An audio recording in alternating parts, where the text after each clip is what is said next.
মুহূর্তের সবচেয়ে বড় খবর। সিএম দত্ত মেডিকেল কলেজে কর্তব্যরত অবস্থায় মহিলা ডাক্তারের ধর্ষণ করে খুন করা হয়েছে তাকে। এখানে কি সার্কাস চলছে? আমি ওর মা। মা ফাঁকে ভেতরে ঢুকতে পারবে না, ভেতরে বডির অফিসিয়াল কাজ হচ্ছে। আমাদের ইমিডিয়েটলি কিছু করা দরকার। আমি চাইছি এমন কারোর হাতে কেসটা যাক যাতে আমাদের হাত ক্লিন থাকে। কে সে? Now you are going to investigate Ajaya rape and murder case.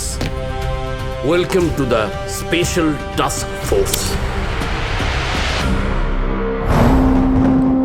ওর গোটা শরীর রক্তে ভেসে যাচ্ছে আর পুলিশ বলছে আমার মেয়ে সুইসাইড করেছে। আমাকে এই কেস থেকে সরিয়ে না দেওয়া হলে আমি এই কেসের শেষ দেখে ছাড়ব। সরকারি হসপিটালে কাজ করতে করতে একটা মেয়ের রেপ অ্যান্ড মার্ডার। ক্রাইম সিনের পাশে এবি রুম ভাঙা হচ্ছে, পারমিশন আছে মানে? কে দিয়েছে পারমিশন? কি অন্যায় করেছে ওরা? They have every right to protest. আর আমি যদি বলি আপনি ইন্টেনশনালি ক্রাইম সিন ডিস্ট্রয় করার কাজ করছিলেন? পাবলিক অলরেডি সাংঘাতিক অ্যাজিটেটেড হয়ে আছে, তাদেরকে শান্ত করা দরকার। হ্যাঁ দামিনী, কালপিট অ্যারেস্টেড।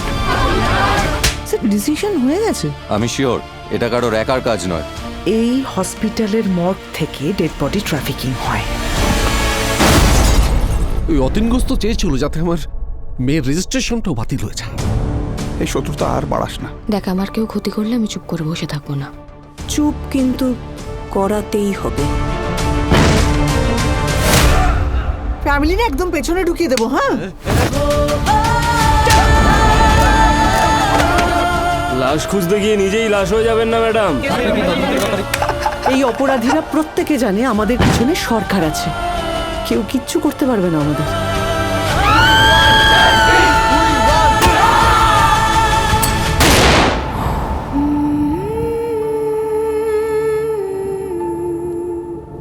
চিন্তা করো না অজয়া, তুমি বিচার পাবেই।